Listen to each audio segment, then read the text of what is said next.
everyone and welcome back to some more Warhammer Underworlds for the channel. And this week the Stormcoven, Domitan Stormcoven to be exact, are getting their second showing of it. This time going up against the Wurmspat, so they're going up against Nurgle. Although they're starting on the side of the table that isn't Nurgly, so maybe it's a case of like home invasion and they're trying to take it back, I don't know. Either way, let's take a quick look at the two sides and we'll get things underway. So here are Domitan Stormcoven sort of being led by the man himself because they kind of take turns, but this is Domitan, and then over here we have Leona Stratosi, and then we have Sarpon the Cyclone over here. So when one of them finishes an activation, they can use their reaction, or rather one of the others can use their reaction to inspire. If someone is inspired, they uninspire at that point, so they kind of trade, and they're all classed as the leader on the flip side. If there's only one of them left alive, they're also permanently inspired. That's their like standard non-reaction way of inspiring. They did well last time against Skavik's Plague Pack. We'll see how they do now with less targets to pick on. There's nobody super weak, so it's going to be harder for them to do that chip damage just to get some quick kills. They're going to have to actually pile on somebody to try and get rid of them. And here we have the Wurmspat, Nurgle's chosen Warband, the only Nurgle Warband I believe available for Underworld, being led by Fecula Flyblown in the middle there. You'll know this already if you've been following the series, we've had them on here a few times now. To her left, but camera right, we have Guluk the Butcher, the big fat one with the two hand axes, and then on the other side of her we have Sepsimus Plague Sworn with that big spear. He gets quite strong on his inspired side from what I remember. Haven't had much luck with their showings on the channel of their passive that they all have kicking in, where damage they take is reduced by the number of shields in their defense roll. Hasn't really worked out to make them that tanky in the experience we've seen on the channel so far. Their inspire condition is if 3 or more enemies are dead, which would be the whole warband in this case, or if they have wound tokens. So as long as they're dishing out little bits of wounds here and there, they should still be able to get around to inspiring fairly early on. We'll see though, because the Stormcoven are not weak. I think that about covers it though, so we'll get them set up and be back in a second. So both warbands are set up and good to go. The Stormcoven will be taking first activation in first of 3 rounds. All that remains to be seen for the viewers, that is which objective is where. So we have objective number 1 right smack dab there. We have objective 5, we've got the 2 extremes. And then down here we have objective 2, so that means objective 3 and 4 are over here. There's 4 right there, so that is objective 3 up there. So nobody set up, well, both sides have the same number of people, is what I actually meant to say. So we'll see how this plays out. It may be a quick one because there's only 3 models per warband. We shall see. Into the first round. So to get the game started, good and proper, first activation for the Stormcoven was Domitan himself. He stayed where he was and used his Arcane Bolt? Azurite Bolt, sorry. Range 3, hitting into Sepsimus over there. 2 dice needing lightning bolts, he got a lightning bolt and a crit. And the defense roll wasn't even a shield to reduce the damage. Not that it mattered because it's to a minimum of 1. And it only does 1 damage. So that is the first of 4 damage required to take out Sepsimus. At the end of his activation, Leona reacted to inspire. So she's now on her inspired side. No power cards for the Stormcoven, but the Wurmspat did Nauseous Revulsion, which has one of my favourite quotes on it, which is, "Oh Mork, save us, that just ain't right." -1 die to a minimum of 1 from attack actions made by enemy fighters who are adjacent to 1 or more friendly fighters, and this persists until the end of the round or until another cycle is played. So this will just be kept at the bottom of the table there just to remind us. So it doesn't matter for their long range magic, but if they want to actually get in close to do damage, that's going to cost them. First activation for the Wurmspat was Fecula herself, who did a charge action to get into base-to-base with Sarpon, and didn't use her close combat attack though. She used her Stream of Corruption, which is her magic attack. Looking for swirls, she got 1, so it presumably does count as a successful spell attack action, even though he did block it. However, he did still take 1 damage, and that's why there's 2 more magic dice there, because Rancid Visitations was used in the power phase. Gambit spell, you need 2 lightning bolts to cast it, so very luckily got exactly what she needed. If cast, each enemy fighter adjacent to the caster is dealt 1 damage. So, despite his best efforts, 1 hit still got through to him there. Leona was the second activation for the Stormcoven, doing a charge action onto objective 1 right there, and firing an Azurite Bolt down at Fecula, which does 2 damage on her inspired side, which she was for the turn. She's also a wizard level 2 on her inspired side. So it was 2 dice needing swirls. She got 2 swirls and Fecula did not block it at all, so that is 2 damage to her. Nothing scored on that, no power cards being played either. When she finished her activation though, Domitan used his reaction to inspire instead. Oh, unfortunately for the Stormcoven, that actually meant that Seeping Rot could score when it comes into focus for the Wurmspat. Still having trouble, huh? There it is now, there we go. Score this immediately when a friendly fighter holding an objective is a target of an attack action and is not driven back if that fighter survives, which Fecula was, presumably a spell attack action counts. The glory gained from that is immediately being spent to give Stolid Bulk to Gulick, which is this fighter cannot be driven back, so he won't be getting pushed no matter what. A super quick second activation for the Wurmspat. Sepsimus activated and did a move action to move back a couple of hexes onto objective 4 and out of the potential threat range of Domitan's lightning bolt, since they are very much just embracing the chuck lightning bolts at them until they die strategy.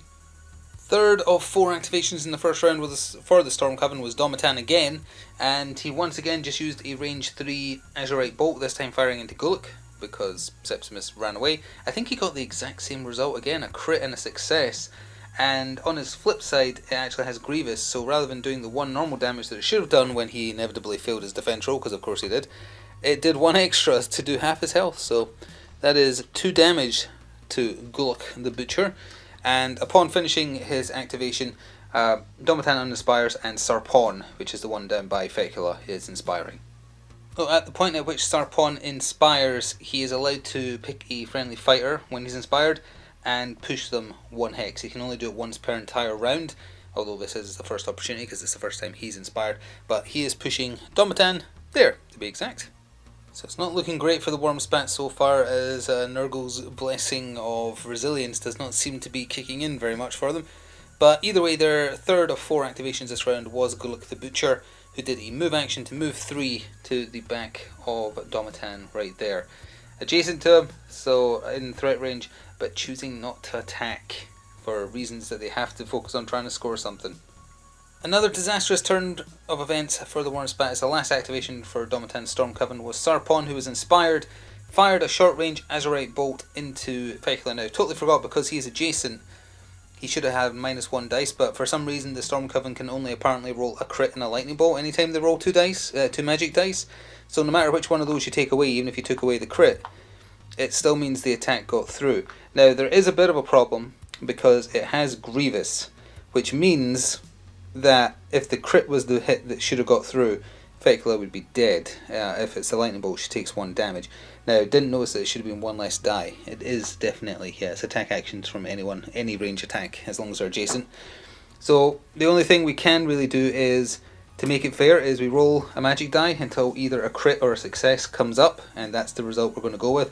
It's not ideal, should have spotted it, didn't spot it. This is the best compromise. So let's see what happens. Well, that's a fail, so let's try again. It's a lightning bolt, which means she took 1 damage and did not die. That might mean we actually have a game, because honestly, if she died round 1, it probably would have been over right there. So he still did succeed in an attack, but she isn't dead.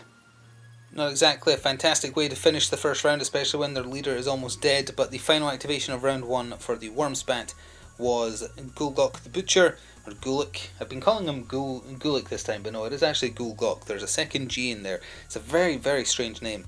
Either way, he did a second move action to move his mighty 3 hexes onto the back objective, their objective 5. We'll see in the long run whether or not doing this to score some cards is worth it, compared to the Stormcoven not really getting that wounded, just 1 damage on Sarpon. Now, either way, let's go into the end phase, and that also means that Nauseous Revulsions is no longer in effect. So at the end of round 1, both sides are scoring very heavily in the end phase. However, at the end of Sarpon's activation, it actually should have scored they should have scored a Surge objective, Conduit of the Heavens. So just retroactively saying at the end of his turn this did happen. Surge, score this after your Warband casts their 4th or subsequent spell in the same round. Every one of their activations was a spell attack action. One was a charge with a spell attack.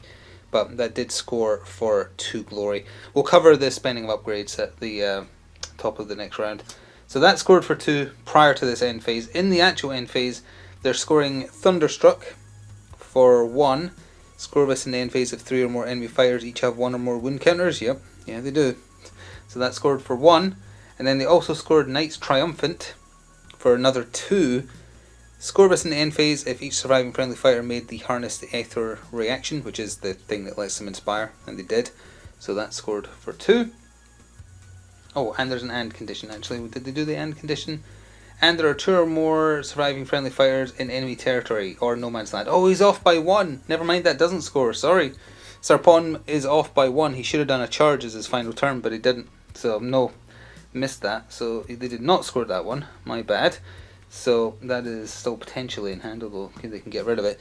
The Wurmspat was a little confused as to whether or not a successful spell means it did damage if it's an attack action, or if just the roll itself to try and do the attack is successful. It is presumably that it has to go through to do damage, so that's the way we're going to play it, which is denying them scoring a card. But if that is incorrect, do let us know, because spell attack actions are, spells and spell attack actions being the same category but also being different is a little confusing. What they definitely are scoring is Rotbringers for 1.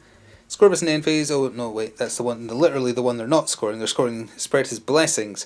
Scorebus in the end phase if your warband holds 1 or more objectives in enemy territory. That's why Gulgok went running down into the other end of the table to score that 1 point.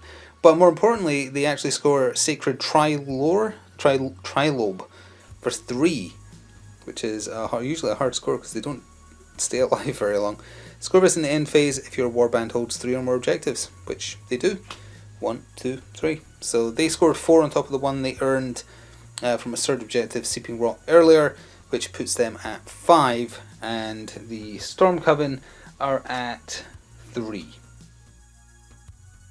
So at the top of round 2, the Wurmspat will be taking first activation, but first of all we have to just cover some end of turn and start of turn upgrade buying. We just cover it now just because it's nice bookend, or book opening I guess, for a new round.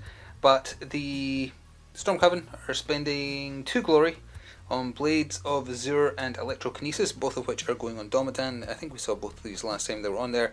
Gives them a pretty nice guaranteed attack with knockback, or not guaranteed, but high chance. And also gives his range 2 attack actions range 3 and have stagger. And his range 2 is actually pretty good when he is inspired, so that makes him quite scary damage wise. The Wurmspat are spending a total of 3 glory, just getting rid of the Retchling upgrade on Fecula. If she's about to die, it's not really going to matter, but it makes it much more consistent that she can cast her spells, so that's an option. Sepsimus is being given his unique Pestilent Deliverer. He delivers you pestilence with a smile. This fighter's attack actions made as part of a charge action have Cleave to ignore shields. And then Hulking Physique is being given to Gulgok, whatever, which means he has -1 move, putting him at a mighty 2 hexes, but he has +1 health and +1 damage. Now that does also mean it puts him at 5 health total, or maximum, which means he's now worth 2 glory if he dies, but it does also mean now that he is 3 away from death rather than 2. Well, not a great start to round 2 for the Wurmspat. Fecula activated and decided to attack Sarpon right in front of her, opted not to use her spell attack, went for the Hail Mary to swing her staff, whatever it's called, Blighted Staff, something like that. 2 dice needing hammers for 2 damage, and of course rolled 0 successes. Now, despite that, there is spell dice there, because she then did cast a spell from a power card. The Retchling upgrade is an optional change to a Lightning Bolt instead, it's not a forced one.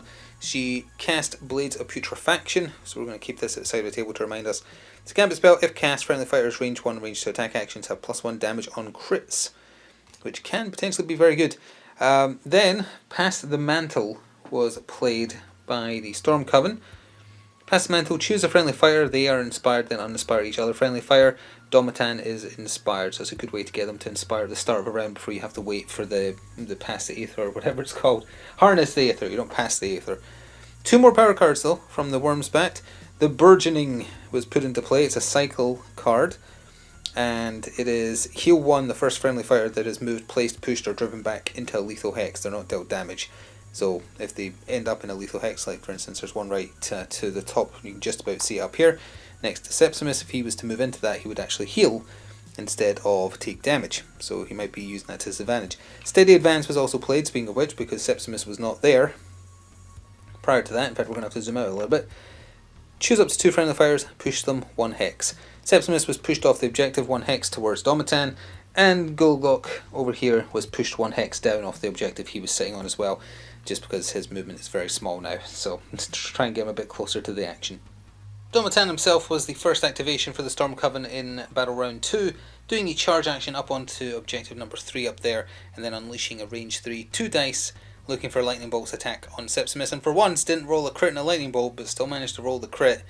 He whiffed his defense, so it does 1 damage normally, and then Grievous kicks in to do 1 more, putting him at 3 damage, so he is hanging in there with 1 health remaining. Then in the power phase, just to try and keep her under control, Aura of Power was put into play by the Stormcoven.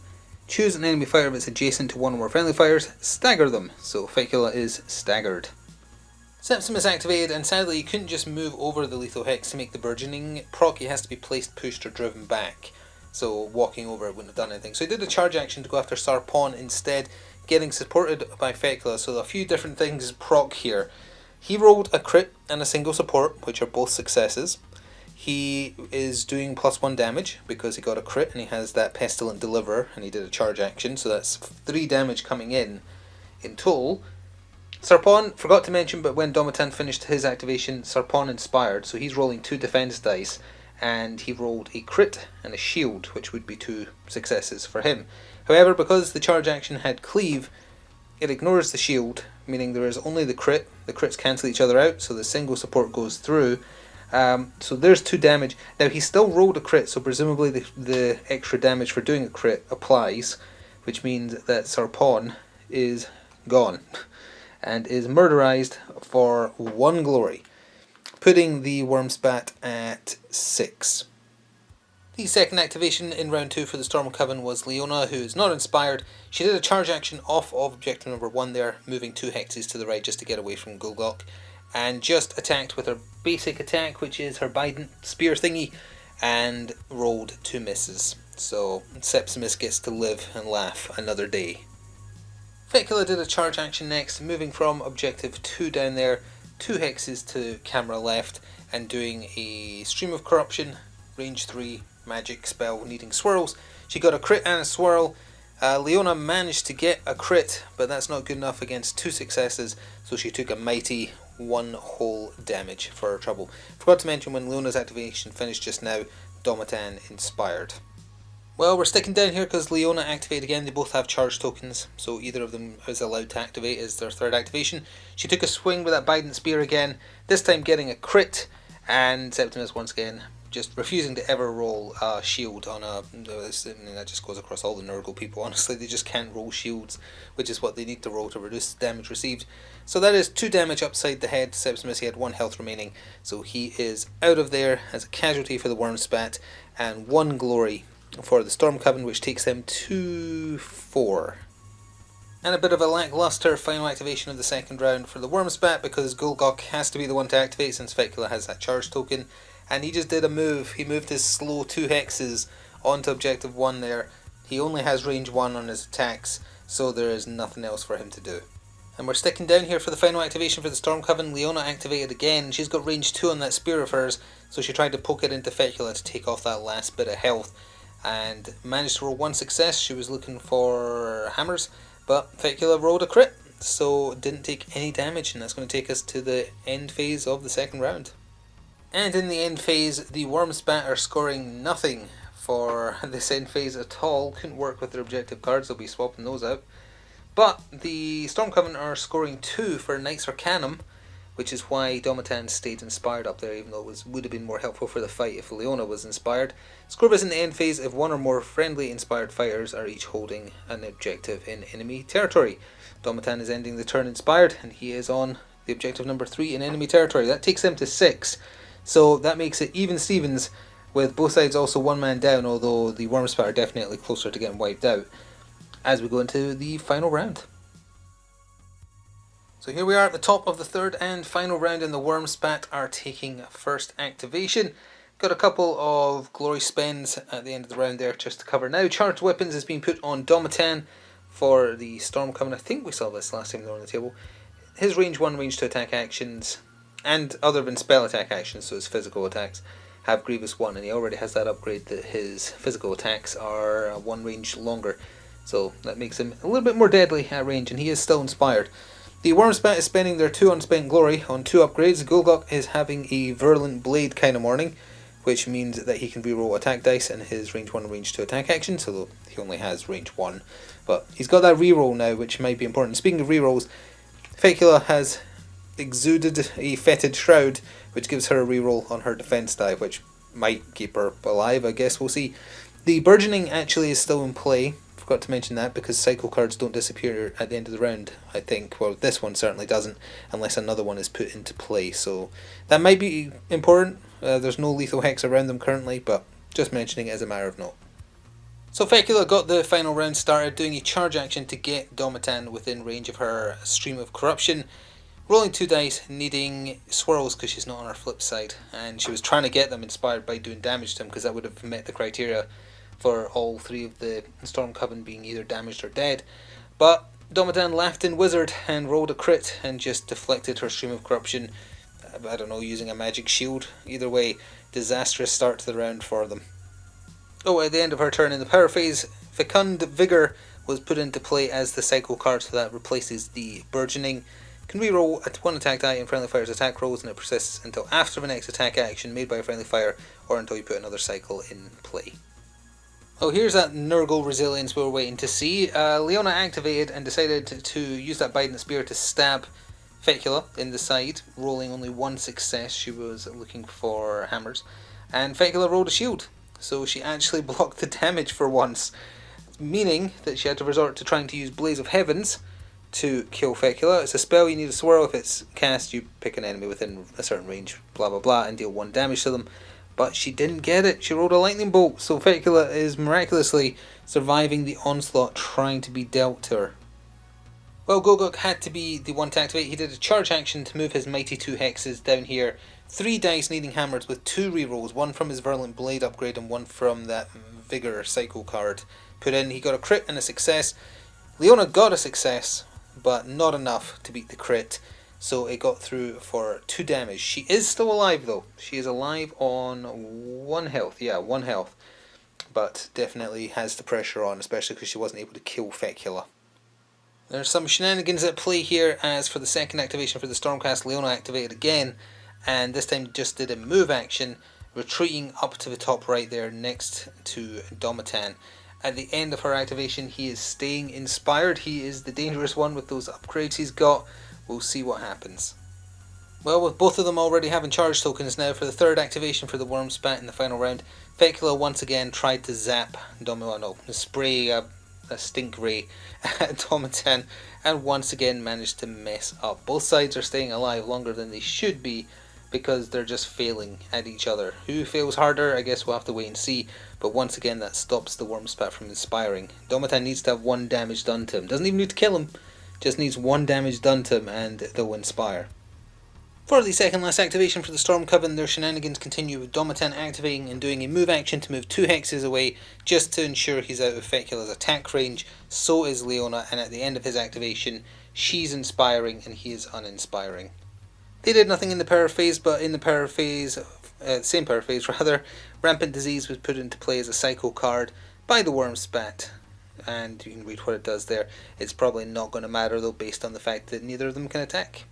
So with each of them having a charge token and the 2 surviving Stormcast being out of range, the Wurmspat's game is over. Their final action is to discard an objective card they have no hope of scoring, in the hopes of drawing something that they can score. And the final activation of the game, the Stormcast's action number 4, Leona did a second move action up to Domitan, immediately scoring Tempest's Fury for 1 glory. Score this immediately after the third or subsequent move action made by friendly fighters in the same phase, putting them at a 1 glory lead as we go into the final end phase. So here we are, it is time to see who wins. We'll start with the Wurmspat. They're scoring 2 cards in this end phase. They are scoring Cycle of Decay for 1 because they had at least 2 or more cycle cards in play. They had exactly 2. And they also score Blessings 3. Score this in the end phase if any surviving fighter has 3 or more upgrades. And Guluk the Butcher has exactly 3. Stolid Back, Virulent Blade, and Hulking Physique. So despite not inspiring through the whole match, he did stay alive with those 3, meaning that the Wurmspat's final score is 8. The Stormcast are scoring Channel the Storm. Scorbus immediately after a second or subsequent fighter became inspired in the same round. Now this was a surge, so it technically should have happened when Leona inspired, because Domitan started the round inspired. So this should have happened a long time ago. It happened multiple times because they just exchanged inspiration. So we are going to count it as scored now, which means that puts them at 2, 4, 6, 8, 10. But they actually scored 11 because they also got fulminating bulwark. Scorbus in the end phase of 2 or more friendly fighters are adjacent to each other, and each enemy fighter is within 2 hexes of enemy territory. Presumably being in enemy territory counts as being within 2 hexes of it, which means they score another 1 for that. So, well, actually that included their score, didn't it? So their final score was 2, 4, 6, 8, 9. Sorry, not 10. Prior to fulminating bulwark they had 8, so it would have been a draw. So they managed to take it by 1. It would have been more if Fecula hadn't suddenly remembered how to block in the final round. She would have given up 1 glory. And Gulick had 2 health left. Domitan wasn't in any danger of dying, especially if he's inspired, because he goes up to 5 health on his inspired side.